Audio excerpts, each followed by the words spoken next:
and welcome back to the On Mission podcast. I'm your host, Kenny Jones, joined as always by my friend and pastor, Rick Nicely. And today we brought back one of our fellow elders, Jonathan Morrow. Jono is, I believe, Jono, if I say this correctly, the president of M&M Auto. Is that correct? Thank you, Kenny. Yes, I have the privilege of working at M&M Auto Parts. Well, I just wanted to put that out there. You're bringing the business perspective, so not just as an elder in the church, but you're bringing today to our conversation on COVID-19 in the church a perspective of a businessman that Rick and I don't have. Rick being a pastor, me being in the military, long time, I guess federal employee, we all bring different perspectives, and so we wanted to bring in your unique perspective on top of your understanding of God's word. He's also the proud owner of that stash that he's got right there too. It's amazing. Thank you. I was a little heartbroken. If you remember back, I think it was John when we did your interview. I said that we should show people that we really do love each other, regardless of the jokes we make. And so let's wear our Arsenal jerseys, and I wore mine. And then I guess you felt bad, so you put the Arsenal stadium behind you, just so you knew that there was no hard feeling. I wanted to make sure that you did feel that there was some. Listen, I'm trying to be a brother to you, Kenny. I appreciate that. I'm reaching out so far, and I just feel like I'm getting chopped off. I mean, it started with my friend and fellow pastor, right? And then we got Jono. He's a business guy. That's great. That's fair. I'll work on that next time we bring you back on the podcast in like 2 months. Yeah. Wow, thanks, man. Before we get to the question of the day, I want to talk about yesterday's Mother's Day drive-through meal. What an awesome experience. How awesome was that for you guys? Rick, talking about just seeing people and being able to spend time together.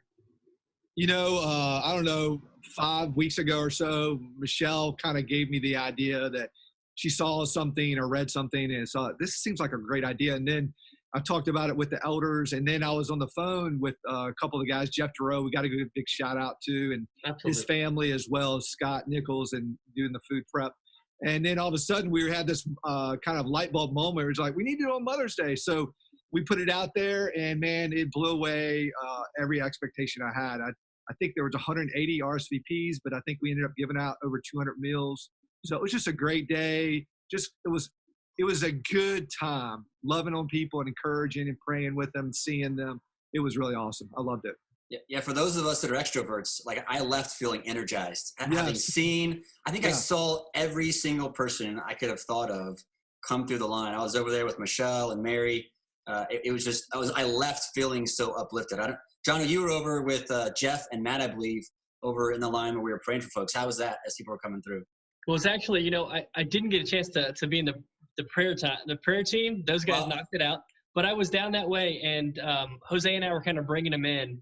And Kenny, you're exactly right. The joy on their faces, and I was even having to pull down my my mask, show off the stash a little bit. But it was family, right? You haven't seen your family in so long, and I have both the privilege and the uncertainty of going to work every day on site. And a lot of these people don't. Like that was some of the most interaction they've had.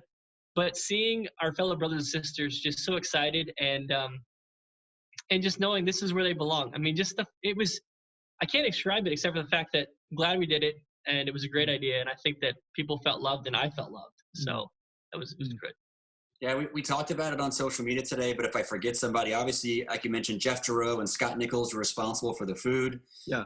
We had our ladies, Tammy, Tiffany, and Mary sewed all those masks. That's a lot of masks. They spent time sewing. Yep. And then obviously all our volunteers, your daughters were there. We had both the Vasquezes. We had Matt Johnson, Jono, Jeff and Pam were there. I think Josh Van Mater was there. We're so thankful for everybody that came out and the smiles coming through the line. I mean, and there's more than smiles. There were some people that are emotional, having not seen somebody for a long time. And your wife she can just touch the heart of people. And there were people that were brought to tears. They were so excited to talk to her. And so that was just so heartwarming to see our people yesterday. I really enjoyed that. So let's jump to our question of the day. This is one that could probably get us in trouble. And there's probably a number of things I could say to get myself in trouble. What is the one thing that other people like but you don't? Like it's super trendy, or maybe you're the quiet one when everyone's talking about a certain topic and they're like, oh, I love this. And you're in the background going, I don't really like that, but you're just not going to say it out loud because you're going to get attacked. John, I see the glow in your eye when I said it. So something crossed your mind. Yes, it did. So I know this is going to break Rick's heart. I hate MMA. I don't like it. I don't know why. Everything about me should just gravitate toward that sport of people putting people into submission. But I actually, even by myself, it's not like I can't even blame it on the wife or the kids. It's just me by myself at night, and I go, no, I'm not watching this crap. So I don't know why. I just don't like it. I just watched the other night, so now I do kind of feel chastised. Rick, how about you? I did watch the outcome of some of those, so that's good. I mean, there's nothing else. You can watch The Last Dance. You can watch the NFL draft a few weeks ago, and I'm not watching guys race NASCAR video game. Like, I'm just not going to do it for me. Yeah. I know. I could probably do that, so I'm not impressed. All right, Rick, how about you? What's something that everyone else likes that you just don't like? Wow. I don't know, man. I'm just not a big fan of the beach. I hate sand. I mean, it gets everywhere. It gets in your pants. It gets in between your toes. I hate it, man. I just hate the beach. I love water. I mean, I like the ocean. I don't like the beach. I love rivers. So I like the water. Just not a fan of the beach. I'm sorry. No, I completely relate to that one. I've actually had friends ask us to go, and then they find out that, I'm not a big fan. And I'm like, oh, but we forgot you don't like the beach. I think for me, you see pictures all the time on social media of all like the big donut places around here. You got the one, Freddy, I think it's called Freddy's. There's the new name for the donut place. Yeah. You've got Paul's. You've got Krispy Kreme, hot lights on. I could care less. I have zero interest in donuts. I would rather eat, I know it's just as unhealthy. I'd rather have cold pizza than a donut for breakfast. But I know it is kind of the thing. You post your favorite donuts you picked up and how creative they were. And you're supposed to choose a place. Like I'm a Paul's guy. I'm a Freddy's guy. I'm a Krispy Kreme guy. I'm a no donut guy. I just don't want donuts. so I just want to get this clear. You both don't like the beach. Yep, for sure. Yep. Yeah. 100%. Yeah. Listen, it probably started for me with Jaws, right? I grew up on the coast. and I don't care where it started. This is just a bad start. I'm sorry. Are we going to have a beach party in Caroline County at some point? I don't know that there's... No, we're not, obviously, right now. Okay. Definitely not. There's 2 votes against right there. There is Port Royal. There's Port Royal. There's a little bit of a beach there. So. What's going to be the capital of the United States? Yeah, that's true. Wow. That's true. There's a fun fact there. But that's the first time we've had a fun fact here on the On Mission podcast. Hey, I bring it. We may bring you back sooner than 2 months because of that. That's awesome. All right, so let's jump into COVID-19 and the church. The first question I have for Rick. Rick, there's a lot going around on the internet. There's people who have different opinions. I guess I'm going to start with kind of the basic question. If I'm a believer in Christ and I trust in his protection and mercy, why should I be concerned about COVID-19 at all? I mean, why wear a mask? Why social distance? Why not large gatherings? I mean, if I trust Christ, I should just, no big deal, or should I be concerned as a believer? Yeah, Romans 13 talks about God ordaining our leaders, our government, that even though we vote for people, God is sovereign over all that, right? And so just like I get in my car and I snap my seatbelt on and I drive the speed limit. That's a really good analogy. I think that one's good. That's a good one. And I obey the signs of the road. I'm not perfect in that situation, but, I try to abide by those things. And I think it's fair. Now, some people would say, well, a lot of these aren't laws, right? They haven't been passed, or they're kind of stepping in with executive order. And I think within reason, I can see both sides of that. But I think for a season, we need to understand that this is something that's been put in to protect us, protect people around us. And so we need to do everything we can to honor that. I think that's the right thing to do. I didn't even think about the seatbelt. That's something that for when I was a kid, we probably grew up where you didn't have to wear a seatbelt, and it kind of took a time to adopt it. And I think now we think about like, why wouldn't I put a seatbelt? People have accidents pulling out of their driveway. Yeah, that's a really good analogy. John, how about you? You a business man there at M&M. You're probably having to put some precautions into place as there at M&M. What are your thoughts on the question? Yeah, so it's hard, man. You know, we really are living. You know, I think the common thing that goes through my head is, as a person who loves other people, I need to do everything in my power to make sure I'm protecting them from getting sick. And there are some people that just are throwing caution to the wind. I don't think that's okay. Sure. But I also think in the same right, there are people that are overreaching, if you will. Sure. And they're how they're reacting. Now when you're talking about this, you're saying from a business perspective, like how am I taking precautions at the company level? Yeah, I mean, I'm sure you're having to be conscious of the safety of your employees. You used to travel a lot. You used to go to a lot of conferences. And so there's probably things that are being put into place as a business owner. Again, just like we are as elders at Spotswood, Ladysmith, responsible for other people when we hold services or events. You're responsible for a number of people, not just your people, but your customers as well. Yeah, so we've established, when this first came out, there's a lot of just uncertainty, right? Good serious title as well right now. And we were walking through, how do we do the best to protect our employees and our customers? Because we're still in the process of providing parts for people who are in need. So our drivers, the people that are interacting with people outside of the company, are wearing all the personal protective equipment. They need, everybody's got all the hand sanitizer that you could need. We got a hold of that. Internally, we've made some suggestions on social distancing. We have the privilege of not working on top of each other so much where we work, so we haven't had to. Everybody's got about a 6-foot buffer, but I think it's kind of an ever-changing thing, because we've noticed just in the retail traffic at our operations that the moment it got nice outside, people just started walking in the door, even though we had a sign that said stop, push pause, put a mask on, call us. They want to come in because people are craving what they consider to be normal. Sure. Right? They want normalcy so bad. Yeah. And even our staff, it's a constant reminder. And there's something we put in place called just, I'm going to make a social contract with you. I'm going to make a social contract that when I leave work, I'm going to go home and I'm going to handle myself responsibly, because I know that I can impact your family, the people who live with you. Some of these people that we know, they have their parents living with them, and their extended family or friends. And so everything I do is directly related to I'd say we have 80 employees. So it directly relates to maybe, let's call it 250 people. If I go out and make a careless decision right now, I could affect a lot of people, and I'm asking the same from them. Yeah. So that's kind of where we are right now. And we're kind of playing it, by ear, in the sense of, as things get relaxed, we're not initially moving to that step immediately. You're kind of easing into it and just seeing what we need to do to be smart. That's good. I mean, I appreciate that perspective, that you guys are caring about not just your employees, but your employees' families. That's great. Yeah, it really is something you gotta take it all into consideration. I mean, it's just, it's easy to just see the people around you and be, this is my world I live in, but it's much bigger than that.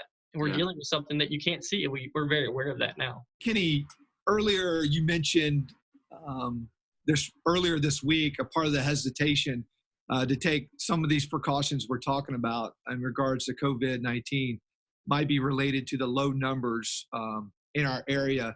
But how do you think that impacts our perspective as far as in Carolina and some of the surrounding counties? I just think it's really hard for us because we live, what we're seeing is in the very dense population centers like New York City. And actually, I was reading an article this morning about LA, although there's a lot of people there, they're spread out more. And so because we are so spread out, we haven't had the number of casualties.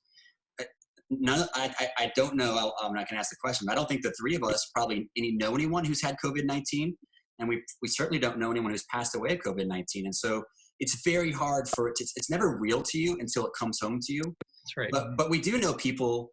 I was listening to a podcast on Fox News the other day. It was Chris Direwalt and Dana Perino, and they're both talking about they both know people who have passed away, and they both know people many people who've had the virus. And so you're not in those population centers where, at least in the case of New York City, you've got, I think it's like 10 to 20,000 dead in New York City. And so you're more than likely, somebody who passed away, and you probably have neighbors and friends who've had COVID if you didn't have COVID. And so it's really difficult for us. We talk about this all the time that, when we try and comfort somebody who has lost, say, our mom or dad, it doesn't really become real to you till you lose a close relative. And then you go, okay, now I can kind of relate to it. And so I know personally, I don't know anybody has had COVID. I don't know anybody that knows anybody that's passed away. I don't know about you two. So it's difficult for us to, we want to say, well, everything seems good here, but we're spread out. We social distance by virtue of our geography, because it is such an open area. We are so spread out. You don't have 20, 30, 100-story buildings on top of each other in New York City where there's just no way to get away from people. And so I think that makes it difficult. Yeah. No, Kenny, I think a good example, like you set up a good stage. You said because we probably firsthand, very few of us in this area have met or know someone who's died of COVID-19. And maybe we've met some people who are sick or tested positive. It's probably very similar to someone who sits there and tries to know what it's like to be overseas in a war zone based on the news media, but has never been there. Sure. You know what it's like. You know the smell. You know the taste. You know the pure chaos. Mm-hmm. Now, talking about it from a business perspective, my uncle and my family has a construction business in Harrisonburg, Virginia, a random part of the state that's been hit pretty hard. Very migrant population based on the poultry industry and those kind of things in that region of the state. But they've had 2 employees that have tested positive for COVID-19. It's been devastating on the company. I mean, not only are you having to tell all the people you work for in the construction world that, hey, we had a person test positive that was on your site, and now the Virginia Health Department has to come in there and then do a cleaning. So it's even though I've heard the story and it's close to home, I still live in ignorance about the true effect of what's going on. And I pray that's what I can continue to do, but I don't know if that's reality. Yeah. If that makes sense. Absolutely. No, I can understand, because even me, I wear a mask when I go out.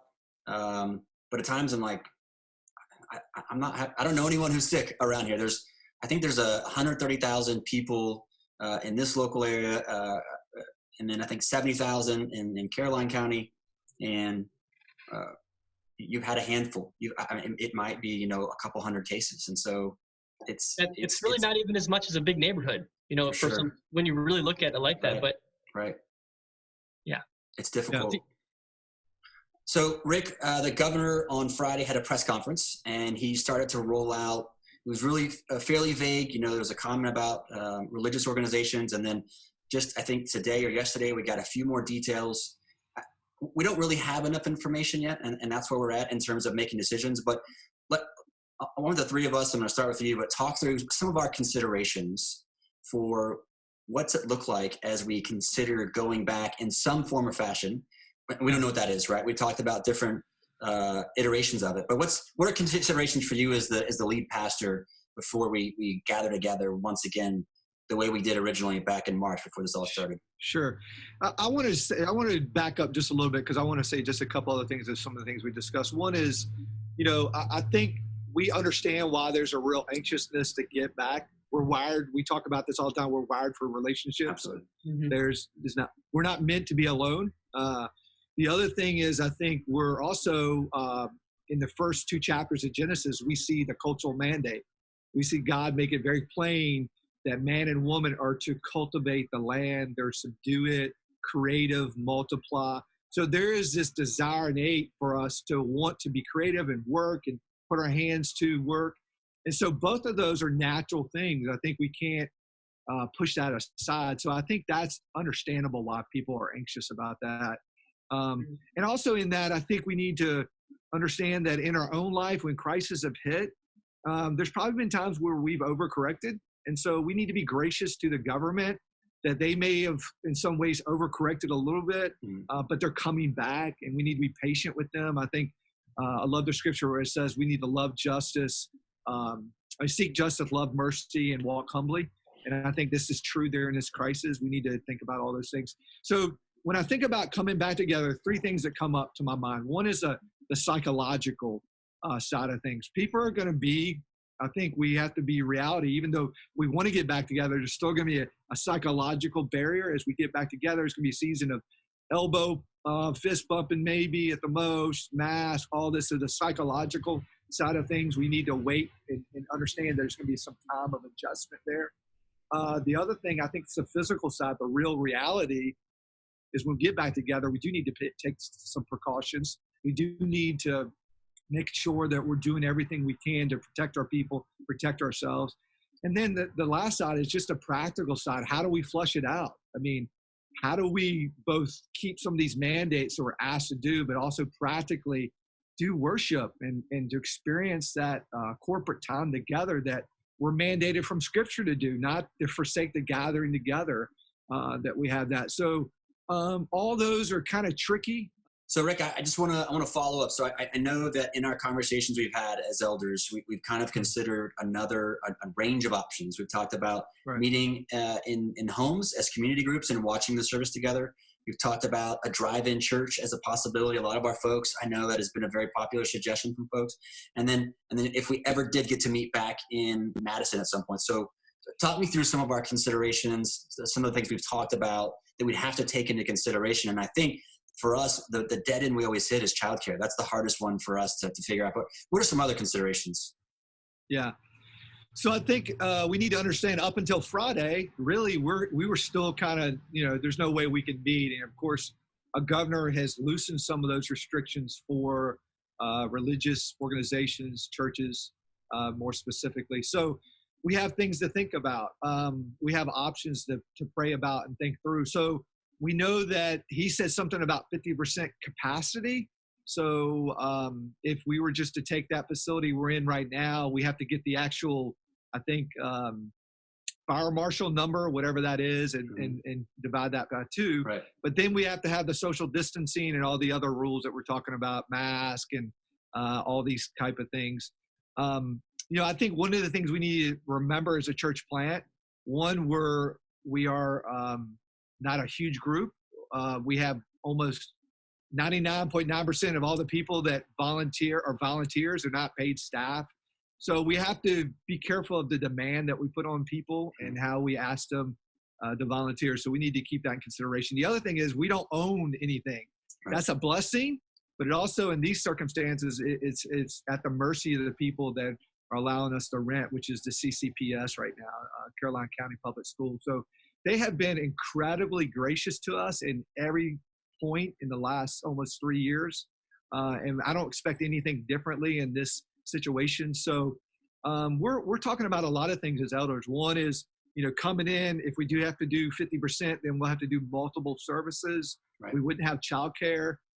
We would have to do a lot of precautions, spreading out, cleaning in between services. Everything will be real shrunk down as far as time. So we don't have to be there for, 4 or 5 hours. So we would look at that kind of 2 to 3 services, that type of thing. The other option would be some type of maybe start out with a drive-in type thing in one of the parking lots where we would have like an FM transmitter, maybe have a little either stage area up front. People would stay in their cars or right just outside their car, maybe on the hood of their car, or maybe in the tailgate of their truck type thing. And so we could do that where it's live. We're at the mercy of the weather. We don't have access to restrooms. We'd have to do something for that. That would probably be the least amount of, I think that would probably be the safest as far as keeping people kind of in their family groups and not doing a lot of intermingling. It would be at the mercy, obviously, of the weather. So those are things. And then we talked about kind of maybe doing some type of blend of that where we could do home groups or micro churches, if you will. It's been thrown out where people gather either in a home or maybe another place. Maybe they have a big man cave or maybe they have access to a hunting lodge or I don't know. People, 20, 30 people could get in there or more and they just watch the service together and do the community groups together. At least they have that kind of first stage or first phase of gathering corporately. So those are some ideas. We haven't landed on one of those yet. We're still praying through that. And so I think we still have a few weeks to make that decision, but we need to pull the trigger pretty quick and start getting with that. The school is supposed to get back with me in just a couple of days. I talked to the facilities director today. They're having a meeting tomorrow. And so I should hear something back tomorrow evening or first thing Wednesday about MES directly. Yeah, John, I know we've also talked about, we don't want to lose the community we built in our small groups. So that's a consideration, because some of these options would make it difficult for us to do small groups online and then to show up to the parking lot or if we use Madison, because that would be even more difficult, right? Because you're talking about more congregation of people. It's funny, I heard this on TV the other day, and they said, well, we're going to have to start exiting the building like they do in churches. Well, the only other time I've ever seen people exit by rows in a wedding, like I've been to Catholic churches, and I don't think they do that as a rule. But it was funny, they said that from now on, we're going to exit like churches exit. So that's, and the idea behind that, right, is it's control. It's, you want folks, it doesn't matter if they're all sitting apart and then everybody just gets up and congregates and walks out in a big, gathering. So in order for you to maintain that, it's kind of like you're seeing right now in the grocery stores. You got the arrows, go down this way and then come back this way. You would have to find some way that you bring people in an orderly fashion, you keep them, separated, and then when they exit, if you're going to do social distancing, you kind of blow it all up if we just all come together after church is over and all kind of hang out in the back of the sanctuary. What do we miss, John? No, I think the key here is this, is that it's important for everyone listening and seeing this to know that there's been prayer and there's been consideration and thought, and there's not one magic bullet. There's not one golden arrow that's like, this is what we've come to and this is going to be the save all, fix all. This is just walking by faith and just realizing and being humble. We may go, hey, we're going to do drive-in church and this is how it's going to work. And Rick may come to the elders and go, what do we think? And we may come back next Sunday or next Monday on Kenny's podcast and go, hey guys, that was not ideal. We're going to do this now. And it's okay, because the key is that we are trusting that God is moving through this, which he is. Mm-hmm. And that in the end, we're going to be a community that is stronger. Mm-hmm. And when we get the chance to go out and be more active in Caroline and in southern Spotsylvania County, that we are just going to, we're going to do great things. And so no matter what we do, it's going to be constantly fluid and constantly just working towards what it looks like that day sometimes. Yeah. I think in all of these considerations, as you said, are and we pray about them, but it's out of love. Like we love our people. We love, there's a lot of people who are in that population that is considered most vulnerable. And they may not even be elderly. They just may have some kind of a medical history where they have a compromised immune system. And so we're not doing these things out of fear, out of paranoia. We truly love our people, and we would hate to have something bad happen. I mean, we don't want to be just that one place where we have a lot of people that work in government, right? We have people that work in Belvoir, at Quantico, and DC. And so perhaps you come in contact with somebody up there, and then you bring it down into wherever we meet. We just don't want to, we want to take care of our people. And so we're doing that out of love. And I think there's a correlation here as well, because I think from the business perspective, I mean, I can speak to that. And it's the fact that you've got where you work, where people work, right? You may not be at work right now. Some of you are teleworking, which is new. I'm actually in my office right now. This is where I do school every day. I did school here today, right here in this very spot. Yeah. So things are different. Things are evolving. Like your employer or the people that you have reporting you, 1 week something may work and the next week it might not work. And then 2 weeks from now, we're showing back up at work, but it's within the confines of what the new normal looks like for a season. And I know for us, we're constantly we're looking at it saying, will the cure be worse than the problem? Mm. And I know from the church's perspective, that's the same thing, because for a business, we love people, right? But we're economically driven. We're in business to provide money for revenue. I mean, that sounds very, some people can take that and spin that the wrong way. But we exist to make money, and by making money, you have employees who then can provide for families and those kind of things. It's how it works. Right. Churches also have similar things. Like we give tithes and offerings, and sometimes it is people like to do it in person versus online. And so there's a point, and there's a tipping point in everybody's scale. And I know from an economic standpoint, the virus doesn't care how big or small you are. Sure. It doesn't matter if you're a sole proprietorship and you're the only person there, or if you're a multiple corporation across the world. Everybody's having to tighten their belts, and everybody's having to deal with things. I mean, the federal level, there's cutbacks that have already been said. Hey, 2021 is going to look different. state level, local level, my business, churches. We're going through, we're talking about this right now, and we make recommendations as part of our final exercise at the school I go to. It's a national security resourcing strategy. Everything is under the consideration of the budget's going to be different next year. We're going to have less money because of COVID. I mean, even as the military, we've got to pay for hospitals. We got to pay for tests. We got to pay for treatment. And then there's a bill for the federal government to pay. So absolutely, you're dead on with that. So I think as we come out of this pandemic and when we get gated for phase 1, as the federal government has said, and as the governor has stated, and as we hopefully move to 2 in 2 to 3 weeks, and then maybe 3, hopefully by July or maybe right around there. I think we pray that we get through that, but it's not over. We're now walking through the next part of that faith, which looks like what does it look like on the economic standpoint? Because, we are in a situation that's something that we haven't really experienced since the 20s and 30s regarding unemployment. I mean, if you have a job, praise God you have a job. Right. If you don't, you know what? God's still good.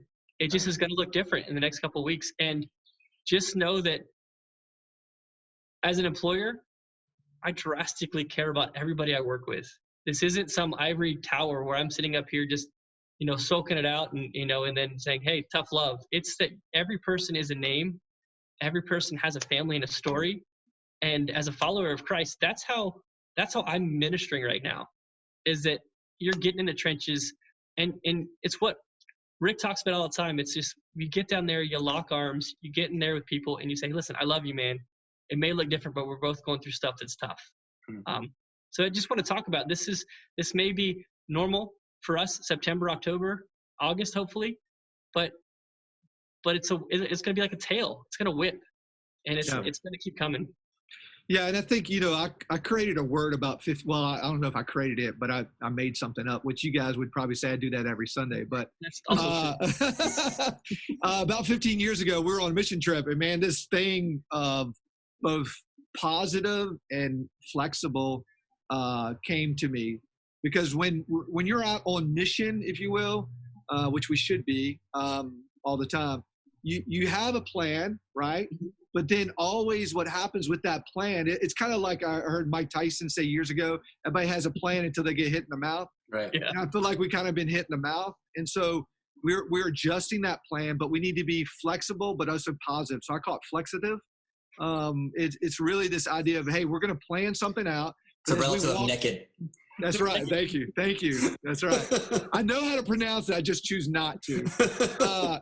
So I just think as we walk through this together, we need to keep in mind that, hey, we're going to plan stuff, but there may need to be some twists and turns along the way that we have to adjust. So, and just keeping a positive mindset and positive attitude is huge.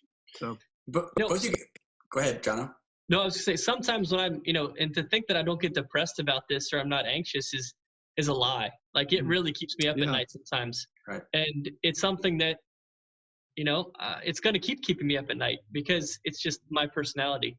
Yeah. I think the thing that we have to realize is that God called us to River Rock to plan for autonomy, and he wasn't surprised that this happened. Nope. Like, he's not going, oh man, Rick will be able to do it, but it'll just be harder. He's going like, no, I picked you to do this for this season. Right.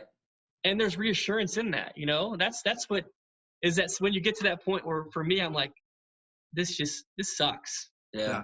That there is something that I'm so glad I'm not in charge. So just if we can, you guys have both kind of alluded to this, and I wanted to wrap up with this final question is, what can people be doing? We saw a representation of it yesterday, but there are other things we can be doing to love on each other. Rick, you talked to me about, you started writing letters to people. And things that we have not thought of before. So what are some things that we can do? And I'll ask both of you, and then we'll wrap up. But what are things that we can do during this time to continue to love on each other, even if we're not able to meet sometime soon? Yeah, I'm just trying to write notes, each week to people. And, it's not, I wouldn't say it's a letter, but it's just an encouraging note to them to say, hey, we love you. We're praying for you. If there's any needs, please let us know. That's kind of an old school way of doing things, but we don't write notes a lot today. Obviously, I'm trying to text people, trying to call them. Just know that when we call and talk to people, that's people think that's just like a 2 or 3 minute conversation. I called somebody today to encourage them. It was almost an hour. It was about 50 some minutes. So to me, it's like a visitation almost. We're just doing it through the phone. So we're doing that. I'm just doing a little bit by little. I know our small group leaders are doing that. So I would just say, if somebody comes on your heart, send them a text, send them a Facebook message, call them, write them a note. I think those are all huge things that go a long ways with people. People want to know that they're loved.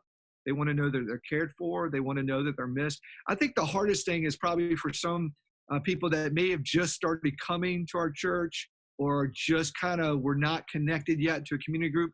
They may feel, so Michelle and I are trying each week as we think about people that maybe we haven't heard from, or maybe not coming to our virtual group, that we're trying to reach out to them. And even yesterday, we made a list of people we didn't see we're reaching out to. So I think that's huge. How about you, Jonna? Yeah, I think, Rick, all those things you said are great. And I think some of the stuff that we did, just, and a lot of it is, praise God, we're in a situation where we've got technology. Yeah. I mean, that's something that's massive, that we could meet you guys like this, and you can watch it tonight or when you're watching it today at 2 a.m. or at lunchtime. Right. Yeah. But, for us, there's a Marco Polo app. I know that's been huge for some people in our community. And if you're not familiar with it, it's real simple to use. It's just you record a message, and it goes it's a video message. It goes through the application process, and it records all of them. And the second thing I would just say is to smile at people. Everybody's stressed. And if you're in the car, people are white knuckling it, and they're going like 30 miles an hour. And I'm like, you got a problem. but really, they're scared. Yeah. To say that I'm not scared is ignorant. There are times when I'm leery about what's going on because I lose focus of how big my God is. But I know I went through. I got a latte today, and the lady that served me, she just was very sweet. And I said, "Good morning." She said, "Hi." Yeah, and when you got your mask on, like, bring it down a little bit, let her see the stash, pull it back up. Just get a smile going and keep the hope alive. It reminds me, I know where it's a different scenario, but World War II, right? C.S. Lewis got on the radio, and he was doing stuff all the time for the BBC because he was just trying to keep the hope alive in Britain and London as they're getting bombed by the Germans. So our goal is to be a light. And so we need to be positive, we need to be happy, we need to be encouraging, and whatever that looks like for you is what you should do. And so that's my stuff. We just have to take advantage of this time. It's going to be, at some point, we are going to go back to a fairly normal schedule, but there's such a great opportunity now. I'm getting texts from people I haven't heard from in 10 years. People that I normally wouldn't see, but like once a year, that they want to do a video teleconference and hang out for a while. And I know that all of our community group leaders have been trying to call people if they don't see them in the WebEx or Zoom small group meetings. They're trying to call. So and really just at the core of it is, this is such great family time. I know for some people they're probably done with family time. They've had their share of family time. My girl's a little older, but really, you really should enjoy it. I hear people talk about it all the time that they haven't been home this much. They haven't seen their wife or husband this much. They don't get to see their kid. I know it can be very difficult, especially if you live maybe you've got like 5 kids and you got a small house. That's got to be tough. That's got to be hard. But I think we should just, like you said, we should look for those opportunities. I had a similar experience at the UPS store. I was waiting patiently for I think I waited a half hour. And the guy apologized when I got up there, and he's like, I appreciate you not getting upset. He's like, I've seen people's true colors come out during this time where they just get nasty with you. And it is amazing. It is actually a scientific fact that if you smile at somebody, it's very difficult for them not to smile back at you. It's a thing that brightens people's day. We saw it at the Mother's Day drive-thru. We'll finish where we end. We saw people come through. We saw their faces light up. We saw them super excited. I know it energized me. It got it. I left just on a high, pulling out of the Madison parking lot. And Kenny, people share with me, and I'm sure you guys have heard it too. People are asking questions that are past surface now, right? They're asking what happens if I get this? What happens, you know? So they're talking about life and death. We're talking about things past. It's like that moment where you're doing a check on your heart. You're doing a check on your mind. So I know a lot of people should, where they're tagging people in messages, sermons, or tagging people in different things that we're doing through social media. So I think that's a great opportunity, people, to forward things to them, to encourage them, and try to start dialogue about these kind of things. So, I mean, I think there was a saying, pain is God's megaphone to a dying world. Mm-hmm. And when I think of that, I remember 9/11, right? So I was in college, and I was at Liberty, so it was definitely a little bit different than everywhere else. But the amount of people that began to just reevaluate their life, reevaluate, this could have been me. I'm seeing that, and the opportunity for faith-centered conversations. And it's up to us to continue to be in the Word, right? So when it comes, you don't look like, you need to talk to Rick. No, you talk to us. Like, we have the capability of spreading the word of Christ. And Kenny, back to one thing you said, it's been so true, guys. This opportunity to sit down, and we've been doing daily devotions as a family for about a year now, but having it every Sunday right now, because of the situation we're in, having my family sit down and do devotions. Ashley, the kids stuff's awesome. Keep it up. And so it's just an opportunity that I know when they're older, they're going to go, remember that time we got stuck in the house and it was like half horrible, but it was really cool? Right. That's right. That really cool part's the part I hope they go, we had a lot of Jesus conversations, Dad. Yeah. And that's what I hope is what I see coming out of this. Cool. Well, that is all the time we have tonight. We are going to wrap up. We have been blessed, even though sometimes I joke that I'm not, to have Jono with us today. We are thankful, as always, for Pete, for all he does for us, both on Sundays and editing these podcasts. We're going to bring Jose back to us on Monday, and we're going to give you an update on where we are in the autonomy process. We got some news from the SBCV. We'll share that with you next week. And then what it looks like going through August. We're not stopping. As Jono said, God knew this was going to happen. He put the right people in place to make sure that even during this time, we would continue with that process. We're still going to be River Rock Church Caroline come end of August. And as Jono said so eloquently, it may look different at first, but at some point, River Rock Church will be back together again, meeting corporately in a building somewhere, and we're super excited about that. Until next week, we'll see you then. See you guys. See you guys. Good night.